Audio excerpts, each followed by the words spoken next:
ابلیس کے پڑپوتے کی توبہ۔ امیر المؤمنین حضرت سیدنا عمر فاروق رضی اللہ عنہ سے روایت ہے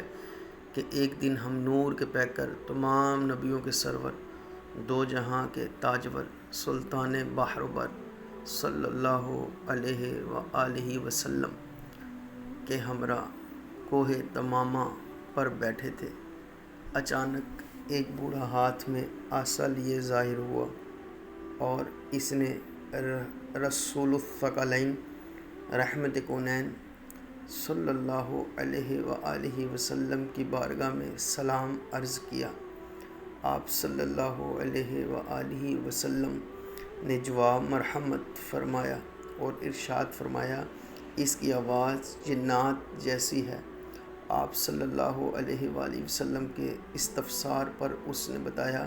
کہ میرا نام حامہ بن حیم بن لاقیس بن ابلیس ہے۔ آپ صلی اللہ علیہ وآلہ وسلم نے فرمایا، تو گویا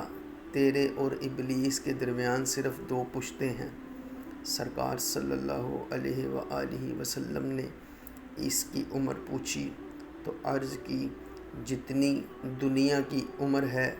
اتنی یا اس سے تھوڑی سی کم ہے۔ یا رسول اللہ صلی اللہ علیہ وآلہ وسلم، جن دنوں قابیل نے حضرت حابیل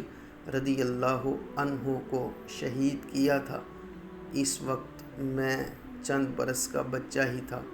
مگر بات سمجھتا تھا، پہاڑوں میں دوڑتا پھرتا تھا اور لوگوں کا کھانا اور غلہ چوری کر لیا کرتا تھا، لوگوں کے دلوں میں وسوسے بھی ڈالتا تھا تاکہ وہ اقارب کے ساتھ بد سلوکی کریں۔ آقا صلی اللہ علیہ وآلہ وسلم، میں نے حضرت سیدنا نوح علیہ السلام کے ہاتھوں توبہ کر لی ہے اور ان کے ساتھ ان کی مسجد میں 1 سال تک رہا ہوں۔ میں حضرت سیدنا ہود،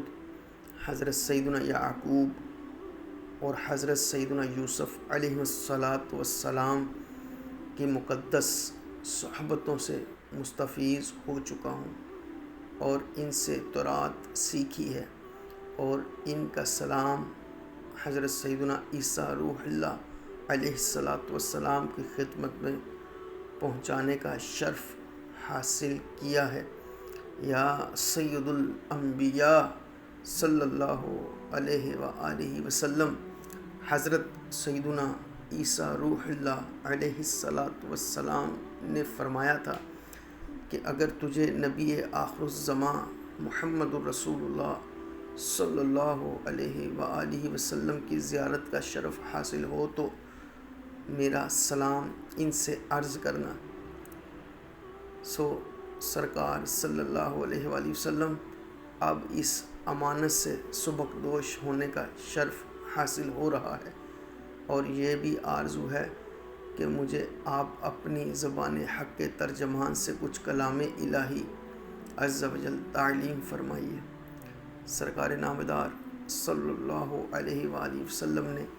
اس کو مرسلات عما یتساءلون، سورہ اخلاص، معوذتین یعنی فلق و ناس اور اذا الشمس، یہ صورتیں تعلیم فرمائی، اور یہ بھی فرمایا کہ اے حامہ، جب تمہیں کوئی حاجت ہو میرے پاس آ جانا اور میری ملاقات نہ چھوڑنا۔